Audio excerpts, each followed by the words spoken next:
How's everyone doing? So great for you to come and join. Today I am going to be talking about a kind of controversial book in a sense. It is Fear Me by B.B Reid. Now, I know a lot of people, it's kind of like split in half. There are people who love this book and people who absolutely hate this book. Now, there are a lot of sensitive subjects in this book, such as rape and psychological torture. So let me get into explain it a little bit.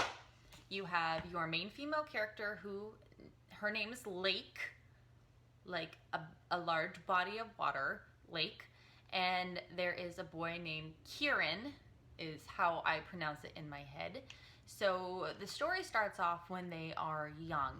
They're like 7 or 10, somewhere around there. Mind you, I haven't read this book in at least 3 years.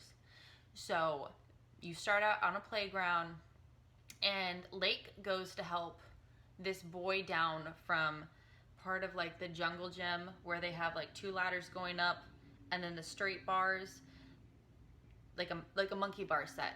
So she's going to climb up to help this little boy who's scared and to help him down. And Keiran grabs her and rips her off and like throws her to the ground. And to my memory and recollection, she actually like breaks her arm or her wrist. And this is kind of the beginning of their terrible relationship. She fears him immensely, and for good reason. So you follow them and you get to kind of the backstory about how he teases and tortures her. He's just like this giant bully and meanie. And something happens where he is taken away.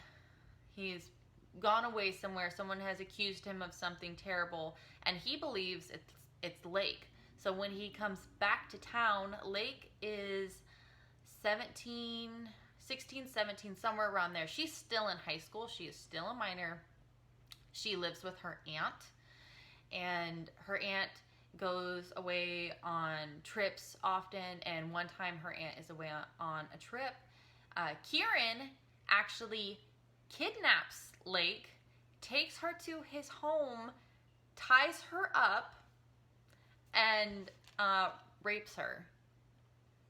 Now, this is one of those I don't want to phrase it as weird, but it is weird. It's like one of those weird books where she ends up falling in love with him in a sense, even though he's mentally and physically abusing her. He's not like punching her or anything like that, but rape is abuse. Rape is a terrible thing. And he's doing this and basically brainwashing her and saying like she likes it and she wants it. It is a good book. I will say, like, she is able to kind of flip the situation on Keiran.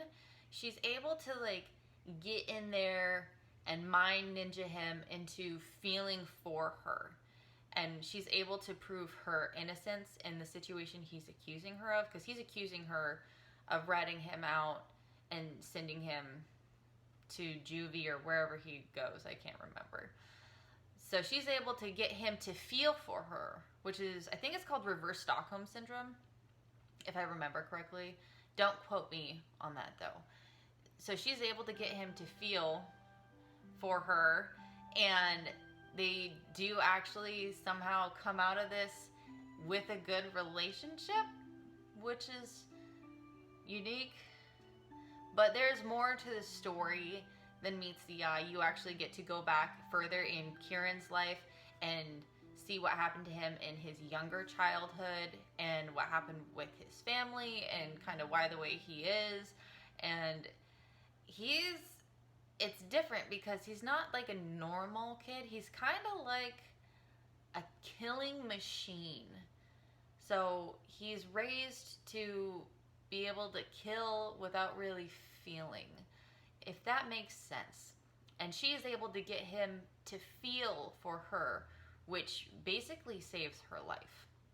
Now again, this story has a lot of very mature content. It is not meant for younger audiences. If you have sensitivity, or if you don't like reading about, rape, or I think there's murder in the book too, you probably don't want to read this one. Like I said, I still do recommend it because she's a really good author, and there is it's really good writing, and even though there's terrible things in it, it's still intriguing to read. Now, there are other books that she's done outside of this series that I will cover on a different day, but that is my review for Fear Me. Now, I hope everyone has a wonderful day and you stay safe out there. And yeah, bye everyone.